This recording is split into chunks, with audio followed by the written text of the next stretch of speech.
शिक्षा रूपी वृक्ष के मूल बहुत कड़वे होते हैं। मूल अर्थात जड़ें, रूट्स।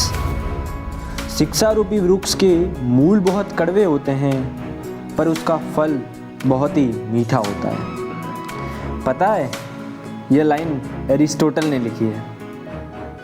यह वो पहला व्यक्ति था जिसने साइंस जैसे महान ब्रांच की शुरुआत की थी। एरिस्टोटल ने सबसे पहले जीव जंतुओं एवं वृक्षों का अध्ययन कर उन्हें कुछ सिद्धांतों के आधार के ऊपर बांटा था, उनको कैटेगराइज किया था, जिसे हम कहते हैं साइंटिफिक बेसिस के ऊपर कैटेगराइजेशन करना। जैसे एरिस्टोटल ने बहुत से प्राणियों का अध्ययन किया और फिर उन्हें दो कैटेगरी के अंदर बांटा, एक जिनमें लाल रक्त था और एक जिनमें लाल रक्त नहीं था। इनको यानी साइंस के स्थापक एरिस्टोटल को यदि मूल यानी जड़ें अगर कड़वी लगी तो हम तो स्टूडेंट्स हैं, अर्थात ये कार्य बहुत कठिन है, सबको मालूम है। कठिन तो है, मुश्किल भी है। इस क्षेत्र में सारे ही कार्य, चाहे वो इंजीनियरिंग हो या डॉक्टरी हो, कठिनाइयों से भरे पड़े हैं। जैसे पेड़ के उगने की शुरुआत तो कड़वे जड़ों से ही होती है, परंतु अंत में आकर वह मीठे फलों का रूप ले लेता है। स्टूडेंट्स, अभी जिस रास्ते पर तुम चल रहे हो वो किसी दलदली कीचड़ से कम नहीं। हर बार आगे बढ़ने पर तुम्हें रोका जाएगा।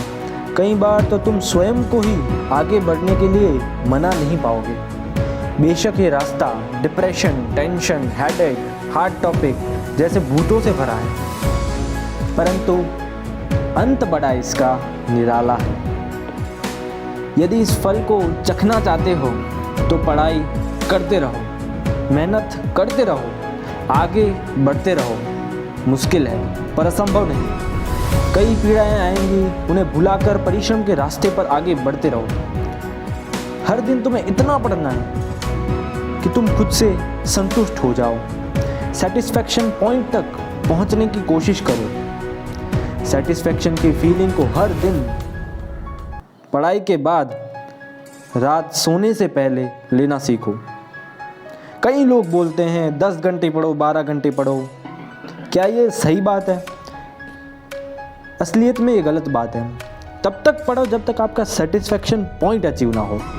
अब ये क्या होता है, आप पढ़ने बैठोगे, 2 घंटे पढ़ोगे, 3 घंटे पढ़ोगे, तो कुछ लोगों को 4-5 घंटे के बाद एक रिलैक्सेशन की फीलिंग आएगी।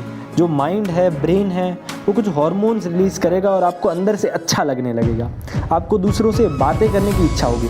जब ये पॉइंट आपका अचीव हो, मान लो कि आपका सेटिस्फैक्शन पॉइंट अचीव हो गया है और अब आप रिलैक्स कर सकते हो, आपने अच्छी पढ़ाई कर ली है।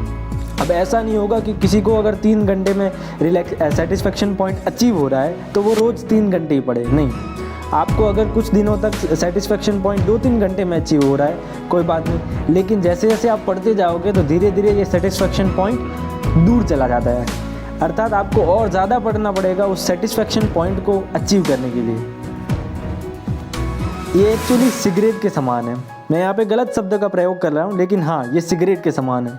जिस तरह से लोगों को सबसे पहले सिगरेट पीने में, एक आध सिगरेट में ही नशा चढ़ने लग जाता है, पर धीरे धीरे उन्हें 2, 4, 5 सिगरेटों की ज़रूरत पड़ती है उसी सेम नशे का अनुभव करने के लिए।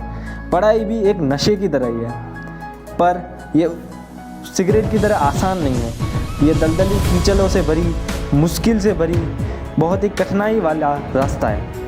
मेहनत करते रहो। यदि तुम्हारी स्टूडेंट लाइफ स्मूथ और हैप्पी जा रही है तो मान कर चलो कुछ ना कुछ गलत है भाई, इससे कुछ अचीव नहीं होगा। स्वयं एरिस्टोटल ने कहा है कि यह रास्ता कठिन है, कड़वा है, मुश्किल भी है। तो तुम कहाँ के महानायक हो जो तुम्हें ये सब आसान लग रहा है? जो लोग ऐसा बोलते हैं कि ये आसान है, पढ़ाई तो मेरे लिए बहुत आसान है, मैं आसानी से कर लेता हूँ, मस्ती मस्ती में कर लेता हूँ, तो वो झूठ बोल रहा है। मानकर चलो वो झूठ ही बोल रहा है। यदि आज तुम्हें पीड़ा से जूझ रहे हो तो जूझते रहो। सफलता इसी रास्ते पर है, यही वो सही रास्ता है। सभी महान लोगों का भी यही रास्ता था, चाहे वो एरिस्टोटल हो या न्यूटन जैसा महान मैकेनिक्स। पढ़ाने वाला शिक्षक हो। तो आपका भी यही रास्ता है, स्ट्रगल और संघर्ष। मेहनत करते रहिए।